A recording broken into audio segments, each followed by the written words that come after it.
রাধে রাধে। এই সকল ভক্তবৃন্দগণ আপনারা কৃপাপূর্বক শ্রদ্ধাপূর্বক শ্রবণ করুন। তো আমরা কি বলতেছিলাম, বলছেন যিনি তুলসী দেবীর মহিমা গুণকীর্তন করেন এবং জীবনে প্রয়োগ করেন তিনি কি হন, তিনি ভগবান শ্রীকৃষ্ণের অত্যন্ত প্রিয় ব্যক্তিতে রূপান্তরিত হন। তো এইটুকু যদি আমরা শুধু কাজ করতে পারি তো আমরা ভগবানের প্রিয় হতে পারি। কি বলছেন না, ভগবানের যে প্রেয়সী বলছে তুলসী কৃষ্ণ প্রেয়সী, প্রিয়া আলাদা আর প্রেয়সী আলাদা। প্রিয়া অনেক হতে পারে কিন্তু প্রেয়সী একজন হতে পারে। তো তুলসী মহারানী ভগবানের অত্যন্ত প্রিয়, মানে প্রিয়র থেকেও প্রিয়, তাই তিনি প্রেয়সী। তো সেই তুলসী মহারানীর আমরা যত্ন নিতে পারি না, অনায়াসে নিতে পারি। আর সেই তুলসী দেবীর আমরা মহিমা যদি গুণগান কীর্তন করতে পারি, আর তুলসী মহারানীকে বলছে যদি জীবনে প্রয়োগ করতে পারি, তো কীভাবে জীবনে প্রয়োগ করবো? তুলসী মহারানীর আমরা মালা ধারণ করতে পারি, তুলসী মালার আমরা জপ করতে পারি। তো আর কি হচ্ছে, ভগবানকে যখন আমরা ভোগ লাগাবো তখন ভোগে আমরা তুলসী পত্র দিয়ে নিবেদন করতে পারি। আর তুলসী পত্র দ্বারা আমরা ভগবান সেই পাদপত্র নিবেদন করতে পারি, ভাগবতমে আমরা তুলসী পত্র নিবেদন করতে পারি। তো এইভাবে যদি কেউ তুলসী মহারানীকে জীবনে প্রয়োগ করে তাহলে সে কি হবে, ভগবানের অত্যন্ত প্রিয় ব্যক্তিতে পরিণত হবে। তাহলে আমরা কে না চাই জনজগতে সকলের প্রিয় হতে? সবাই তো চায় যে আমাকে ভালো বলুক, আমি সকলের যেন মন জয় করতে পারি, আরে সবাই যেন আমার গুণমহিমা প্রশংসা করে, আমরা তো সবাই চাই। কিন্তু আমরা কি হতে পারি কেউ? আমি যদি আপনার কাছে প্রিয় হয় কিন্তু অন্য কারো কাছে তার কাছে শত্রু মনে হবে, তো কারো না কারো কাছে আমরা শত্রু হয়েই মানে থাকি, আরে সকলের কাছে তো আমরা প্রিয় হতে পারি না। তো ভগবান বলছে আরে সকলের কাছে প্রিয় হওয়ার দরকার নেই, যিনি আমাদের পরম পিতা, সেই পরম পিতার কাছে আমি যদি প্রিয় হই তো আপনার থেকে আমি সকলের কাছে প্রিয় হয়ে যাব। আমাকে আর জনে জনে কারো কাছে প্রিয় হওয়ার জন্যে আমাকে গর্ব করতে হবে না। তো তাহলে আমরা ভক্তগণ, তাহলে আমরা কি করব? ভগবানের প্রিয় হওয়ার চেষ্টা করবো। তো তার জন্য আমাদেরকে কি করতে হবে? তুলসী মহারানী সেবা করতে হবে। তো সেবা করলে ভগবানের প্রিয়, আর যিনি ভগবানের প্রিয় হন তিনি সবার কাছে অপ্রিয় হলেও তার কিচ্ছু জানে না। কারণ আমাদের কাছে যেতে হবে কোথায়? ভগবত ধামে। তো আমি যেখানে যাবো সেখানে যদি আমাকে সবাই ভালো বলে তাহলে আমার একটু দরকার। ওর পিতা যদি আমাকে হাত ধরে টেনে নিয়ে যায়, আরে আমার ধরুন আরে যেমন ধরো আমার শ্বশুর বাড়ি আছে, বাপের বাড়ি আছে, ঠিক আছে? তো আমার শ্বশুর বাড়িতে যদি আমাকে সবাই তাচ্ছিল্য করে, আমার বাবা মা যদি আমাকে ভালোবেসে যদি আমাকে নিজের কাছে ডেকে নেয়, তো তাহলে আমার কি সেখানে বেশি কষ্ট হবে? যে ঠিক আছে আমি বিয়ে দিয়েছি, আরে ঠিক আছে, আরে তো তোমাকে আমি এখন শ্বশুর বাড়িতে আর রাখবো না, আমি তোমাকে বাপের বাড়িতে নিয়ে চলে আসবো, আমার কাছে রাখবো ভালোবেসে। তো তখন কি সেই মেয়েরা কষ্ট থাকে? থাকে না? সেরকম আমাদের তত্ত্ব যে আমরা জনজগতে আছি, এখন এখানে কি আমাকে শত্রু ভাবলো, কি আমাকে মিত্র ভাবলো, আমরা কিছু জানি না। আমাকে আমার পরম পিতা আমাকে প্রিয় ব্যক্তি হিসাবে আমাকে মেনে নেবে কিনা, তাহলে আমার সেটাই আমার মানে কর্তব্য, আর সেটাই আমার মানে ভগবান পরম পিতার প্রতি আমার সেবা, আর সেটাই সবচেয়ে পরম পিতার প্রতি আমাদের সন্তুষ্ট করার জন্য প্রয়াস করা কর্তব্য, আর সেটা আমাদেরকে করতে হবে। তারপরে কি বলছে, এবং তিনি তিন জগৎকে পবিত্র করার মতো যোগ্যতা অর্জন করতে পারেন। যিনি তুলসী দেবীর মহিমা কীর্তন করেন এবং জীবনে প্রয়োগ করেন তিনি ভগবানের প্রিয় হন। আবার বলছে তিন জগৎকে পবিত্র করার মতো সে যোগ্যতা অর্জন করতে পারে। কোন তিন জগৎ? স্বর্গ, মর্ত্য, পাতাল। তাহলে ভক্তগণ, তাহলে আমরা কতটা মানে যোগ্যতাহীন হলে এইরকম ভগবানের এত সুন্দর মহিমা গুণকীর্তন মানে জানা পরেও আমরা সেই চেষ্টা না করব। যে শুধুমাত্র তুলসী মহিমা মানে তুলসী দেবীর মহিমা গুণকীর্তন করলে, সেবা করলে আমরা ত্রিলোককে মানে যোগ্যতা আমরা অর্জন করতে পারবো পবিত্র করার মতো। তাহলে কে না চায় যে মানে আমি কি বলে সবার কাছে ভালো হতে পারবো, আমি সবাইকে মানে সবার কাছে মন জয় করতে পারবো, আর আমি সবাইকে পবিত্র করতে পারবো। এমনকি বলছে তিন জগৎ। আমরা তো এতই অধম যে আমরা একটা জগৎ মানে নিজেকেই পবিত্র করতে পারি না, আর সেখানে যদি তুলসী মহারানী সেবা করে তিনি তিন জগৎকে পবিত্র করতে পারে। তাই আমাদের উচিত অবশ্যই তুলসী মহারানী সেবা করা। তারপরে কি বলছে, যিনি মৃত্যু পথযাত্রী ব্যক্তি তার আত্মীয় স্বজনেরা যেন তাকে কি করে, বলছে যেন তাকে প্রতিদিন যদি তুলসী ভেজানো জল একটু বা এক গুন্ডুস তার মুখে দেন, তাহলে তার বিষ্ণু লোকে গমন করতে পারেন। হরি বল। তো তার জন্য এগুলো আমাদের শ্রবণ করা উচিত। আমরা যদি না জানি তাহলে আমরা কিভাবে করব? আর আমরা যদি না করি তো আমরা যখন দেহত্যাগ করবো আমাদের সন্তানরা কিভাবে করবে? তার জন্য আমাদেরকে শাস্ত্রজ্ঞান অধ্যয়ন করা উচিত। তার জন্য আমি প্রতিদিন বলি আমার দাদুর মুখে তুলসী পত্রে জল নিবেদন করা হয়। যদি সে মহাপাপীও হয়, সে মহাপাপ করলেও সেটা থেকে সে উদ্ধার পেয়ে সে বিষ্ণু লোকে গমন করতে পারবে। শুধুমাত্র কি তুলসী পত্র ভেজানো জল একটু কিংবা এক গন্ডুস মানে এক চামচ করে হলে যে এক বিন্দু, এক ফোঁটা পরে সে এক ফোঁটা যদি তার মুখে দেওয়া হয় তাহলে তিনি সে বিষ্ণু লোক গমন করতে পারে। তো তার জন্য ভক্তগণ আপনারা এখন থেকে শ্রবণ করছেন, আপনারা এগুলো মনে রাখবেন আর বাড়ির লোককে জানিয়ে রাখবেন। আমাদের কর্তব্য সবাইকে জানিয়ে রাখা যে আমি কখন কোন মুহূর্তে দেহত্যাগ করবো সেটা তো জানি না। মৃত্যু যখন আসবে কাউকে তো বলে আসবে না। হ্যাঁ, তো যখন ধরো ট্রেন আসলে কি সিগন্যাল দেয় আমরা জানতে পারি, কিন্তু মৃত্যু আসলে তো কোনো সিগন্যাল দেবে না। কখন হয়তো কোনো অ্যাক্সিডেন্ট হতেই পারে, তখন হয়তো আমার যাই অবস্থা, তো তখন কি করব? তো তার জন্য বাড়ির লোককে আমরা যেগুলো জানবো সেগুলো সবাইকে জানিয়ে দেবো যে এইরকম পরিস্থিতি হলে আমাদেরকে কিছু না করতে পারলেও যেন তুলসী ভেজানো জল যেন আমার মুখে দেওয়া হয়, তাহলেও আমি বিষ্ণুরও গমন করতে পারি। তো তারপর কি বলছে যে সত্য ভাবাকে ভগবান, আচ্ছা এটা কে বলছে না, সত্য ভাবাকে ভগবান শ্রীকৃষ্ণ নিজ মুখে বলেছিলেন যে যে তুলসী সেবা করে তার সমস্ত দারিদ্র, দুঃখ, ভোগ, শোক এবং সর্ববিধ পাপ ধ্বংস করে দেয়। স্বয়ং ভগবানের স্ত্রী সত্যভামা ছিলেন মানে মহারাজ পাটরানী ছিলেন, পাটরানীর একজন তিনি রানী। ভগবানের কতজন মহিষী ছিলেন জানেন? কতজন স্ত্রী ছিল?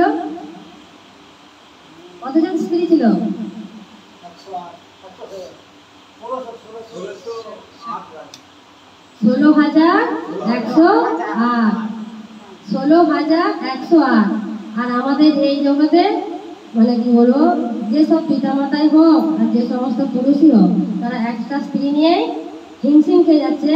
আর ভগবানের কটা স্ত্রী? 16,108। আর সেই ভগবান 16,108 যে মহিষী ছিল, রানী ছিল, সেই সমস্ত রানীদের জন্য একটা একটা করে আলাদা মহল ছিল। তাহলে মহল কটা বানিয়েছে? 16,108। আর সেই মহলগুলো কি দিয়ে বানিয়েছিল? সমস্ত মহলগুলো বানিয়েছিল হিরে, মণি, মাণিক্য দিয়ে। আমাদের এই জগতে কেউ পারবে? মানে কেউ তার স্ত্রীর জন্য একটা রুমই বানাতে পারবে না পার্সোনাল করে আলাদা। তো আর এরকম মহল তো দূরের কথা। তো তার জন্য ভগবানের সাথে আমাদের এই জড়জগতের জীবের কখনো তুলনা করতে নেই। অনেকেই বলে ভগবান রাসলীলা করছে, ভগবান এত বিয়ে করছে, আর আমাদের করতে গেলে তাহলে কিসের বাধা? আরে তুমি ভগবানের সাথে যে তুলনা করছো, আরে ভগবান তো 7 বছর বয়সে কোড়ে আঙুলে করে কনিষ্ঠ আঙুলে করে গিরি গোবর্ধন পর্বত চাকিয়ে দেখিয়েছিলেন। তো আপনার যদি এত ক্ষমতা, তো আপনি একটা ইট চাকিয়ে দেখুন, 7 দিন নয় 7 ঘন্টা রাখুন না। তাহলে ভগবান যেটা লীলা করেছেন মহত্বপূর্ণ, যেগুলো কতদিনে করেছিল, যেমন পুতনা বধ করেছিল 6 দিনে, মনে হচ্ছে 6 দিনে পুতনা বধ। তারপরে অগাসুর বধ, বকাসুর বধ, এই সকটাসুর, কত কিছু বধ করেছিলেন। তো আমরা কি চাইলে পারবো না তো। তাহলে ভগবান যেগুলো লীলা করেছেন সেইগুলো আমরা করতে পারবো না। ভগবান কালিয়া দমন করেছেন, যে মানে যমুনা নদীতে কালিয়া দমনে কেউ নামতে পারতো না, একবার যদি কেউ নামতো সেই বিষের জ্বালায় নীল হয়ে যেত। তো ভগবান সেই সমুদ্রে নেবে, যমুনা মহারানীকে নেবে, সেখানে গিয়ে কালিয়া দেওয়ার সাথে যুদ্ধ করে তাকে দমন করেছিল। তো ভগবান যেটা করে সেটা আমাদের কখনো অনুকরণ করতে নেই, সেটা আমাদেরকে কি করতে হয়? অনুসরণ করতে হয়। ভগবান যা কিছু করেন আমাদেরকে অনুসরণ করতে হয়। তো ভগবান যেটা করেন, তো ভগবান সবকিছু ভক্তদেরকে কৃপা করার জন্য এই লীলাগুলো করে থাকেন। তো তার জন্যে আমাদের কখনোই এগুলো অনুকরণ করা উচিত নয়, অনুসরণ করা উচিত। আর ভগবান যে 16,108টা স্ত্রী যে গ্রহণ করেছিলেন, তো তিনি এই 16,108টি রানীকে উদ্ধার করেছিলেন। মানে বিয়ে করেছিলেন এমনি করেনি, উদ্ধার করেছিলেন। কারণ 16,108টা যে মহিষী রানী ছিলেন, তেনারা ছিলেন সমস্ত রাজকুমারী। আর এই সমস্ত রাজকুমারীদেরকে এক দৈত্য আর কি, নৌস নামে এক রাজা ছিল, তিনি তাদেরকে অপহরণ করেছিলেন 16,108 মহিষীদের মানে রানীদেরকে। তো তখন শাস্ত্রে মানে প্রচলিত আছে, শাস্ত্রে উল্লেখিত আছে, যাদেরকে একবার অপহরণ করে নেয় কেউ, কোনো দস্যু কিংবা দানব, তাদেরকে আর কেউ কখনো স্বীকার করে না, গ্রহণ করে না স্ত্রী রূপে। তো তখন সেই 16,108 মহিষী এরা তখন ভগবানের কাছে শরণাপন্ন হয়েছিলেন যে হে মাধব, তুমি ছাড়া আমাদের আর কে আছে এই জগতে, তুমি ছাড়া আমাদের আর কেউ গতি নেই, তুমি একমাত্র আমাদেরকে রক্ষা করতে পারো। আর আমরা মানে তোমার কাছেই আমরা নিজেদেরকে সমর্পণ করতে পারি, বাকি অন্য কেউ আমাদেরকে আর কেউ গ্রহণ করবেন না। তো কৃপাপূর্বক আপনি আমাদেরকে গ্রহণ করুন। তো তার জন্য ভগবান এই 16,108 জন রানীদেরকে স্ত্রী রূপে গ্রহণ করেছিলেন। তো সেই 16,108 রানীর মধ্যে সত্যভামা ছিলেন 8 জন, যে রানী ছিল 8 জন, 16,108 রানীর মধ্যে 8 জন রানী ছিল মহাপাট রানী। আর সেই মহাপাট রানী 8 জনের মধ্যে ছিল সত্যভামা। সত্যভামা ছিল একজন মহাপাট রানী। তো শাস্ত্রে বলা আছে যে মহাপাট রানী আছে, সেই মহাপাট রানী 8 জন ছিলেন। 8 জন কে ছিলেন? রুক্মিণী, সত্যভামা, জাম্ববতী, কালিন্দী, মৈত্রবিদ্যা, নাগনজিতা, ভদ্রা, লক্ষ্মণা। এই 8 জন হলেন স্বয়ং ভগবানের মহাপাট রানী। বলছেন কেউ যদি অর্থ কষ্টে মানে ভুগে থাকে, অর্থে যে আমার অর্থ ইনকাম হয় না, আমি অর্থ কষ্ট খুব ভুগছি, তো ভগবান শাস্ত্রে বলা আছে যদি কেউ সকালে উঠে এই মহাপাটরানী, যে 8 জন পাটরানী আছে, এই 8 জন পাটরানীর যদি কেউ নাম শ্রবণ করেন তো তার সেই অর্থ কষ্ট দূর হয়ে যায়। হরি বল, রাধে রাধে। তাই ভক্তগণ, আমি আগেই বলেছিলাম যে যখন ভাগবত পাঠ হবে তো আপনারা কৃপা করবো খাতা পেন নিয়ে আসবেন, কারণ একবার পাঠ হয়ে গেলে এগুলো দ্বিতীয়বার পাবে না। তো যখন পাঠ করা হয় তার জন্য এগুলো লিখে নিতে হয়। রাধে রাধে। তো তারপর কি বলছেন? তার জন্য ভগবান বলছেন সত্যভামাকে যে যিনি এই তুলসী মহারানী সেবা করেন তার কি হয় না, সমস্ত দারিদ্র, দুঃখ, ভোগ, শোক এবং সর্ববিধ পাপ তার ধ্বংস হয়ে যায়। তো কেউ যদি বৈজ্ঞানিক মতে বলেন তো বৈজ্ঞানিক মতে তুলসী বৃক্ষের একটা নাম থাকে, আরে ঘষি নাম। তারপরে তুলসী বৃক্ষ এমনিতেও যদি কেউ ভক্তির দিক দিয়ে নাও দেখে, তুলসী বৃক্ষ কিন্তু ঔষধ হিসাবে, ভেষজ হিসাবে তার প্রচুর গুণাবলী রয়েছে।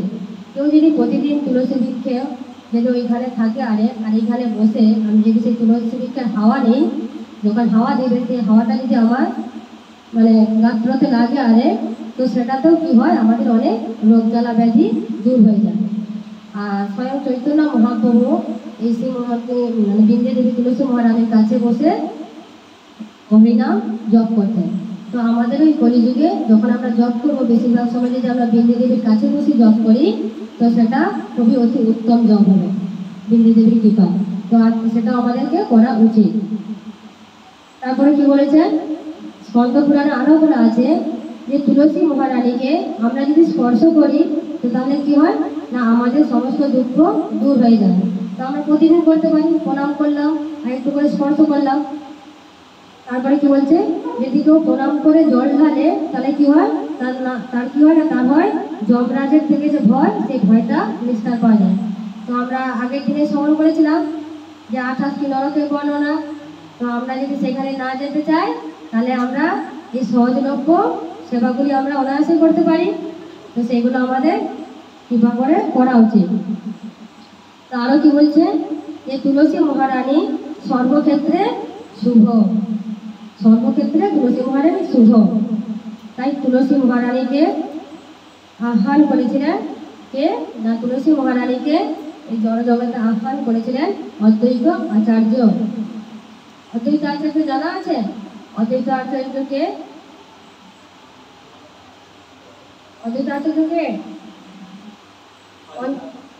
পঞ্চতত্ত্বের মধ্যে না, পঞ্চতত্ত্বের মধ্যে অদ্বৈত আচার্য করেন শ্রী অদ্বৈত, নিত্যানন্দ, শ্রী চৈতন্য মহাপ্রভু, গদাধর পণ্ডিত আর শ্রীবাস ঠাকুর।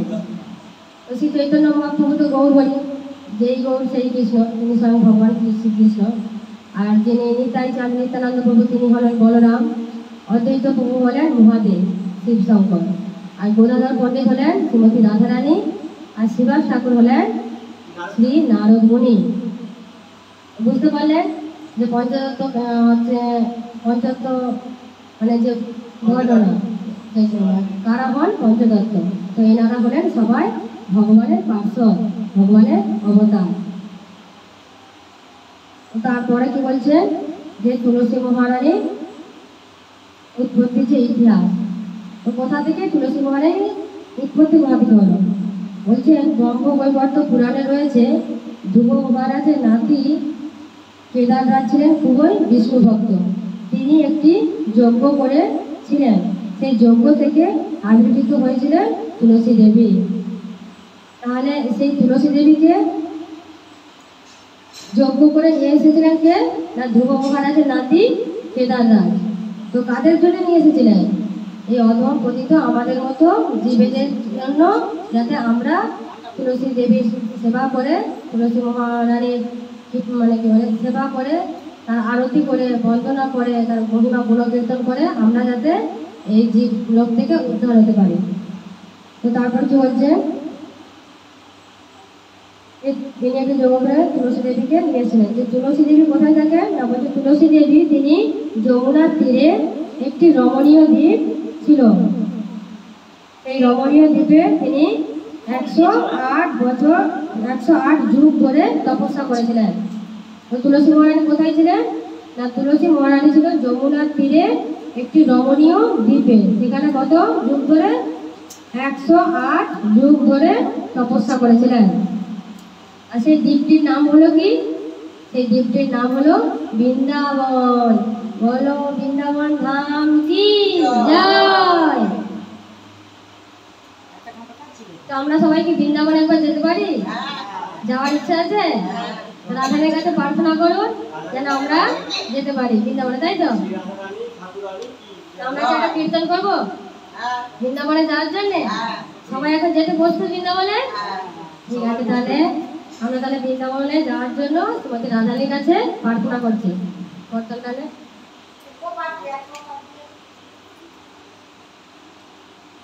রাধা রানী মহারানী কৃপা করো না, কৃপা করে বৃন্দাবনে নিয়ে চলো না। রাধা রানী মহারানী কৃপা করো না, কৃপা করে বৃন্দাবনে নিয়ে চলো না। ও রাধে, ও রাধে,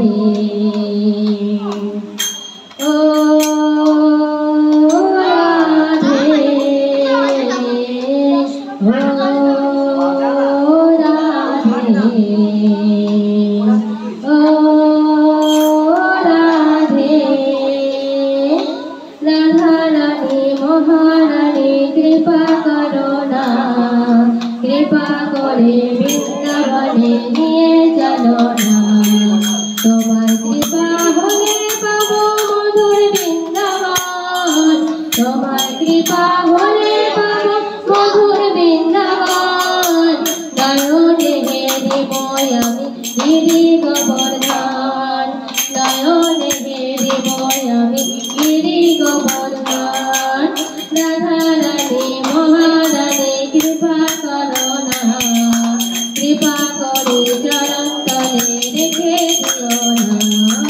রাধা রানী মহারানী কৃপা করো না, কৃপা করে বৃন্দাবনে নিয়ে চলো না। ও রাধে, ও রাধে, ও রাধে, ও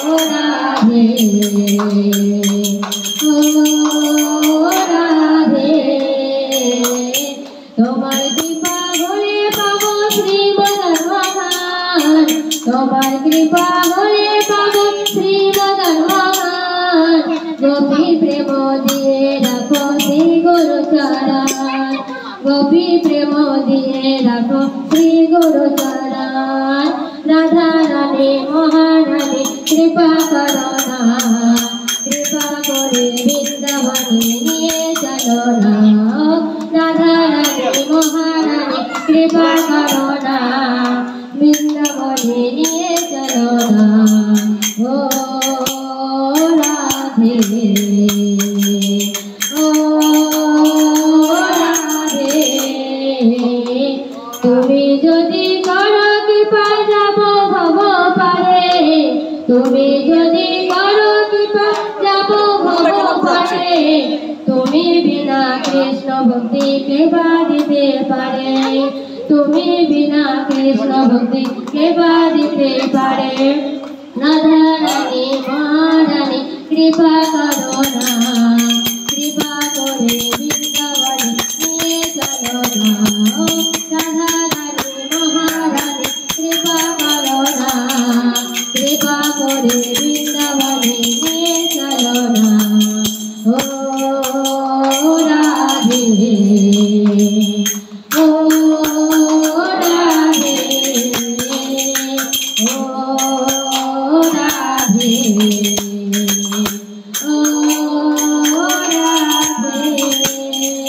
बोलिए श्रीमती राधा रानी की जय, বৃন্দাবন ধাম কি জয়, সকল ভক্তবৃন্দ কি জয়।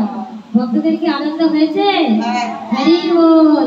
সবাইকে আমরা বৃন্দাবন ধামে গিয়েছিলাম। হরি বল, রাধে রাধে। তারপর কি বলছে? তো তাহলে সে তুলসী মহারানী কোথায় তপস্যা করেছিলেন? যমুনার তীরে একটি রমণীয় দ্বীপে, আর সেই দ্বীপটির নাম ছিল কি? বৃন্দাবন।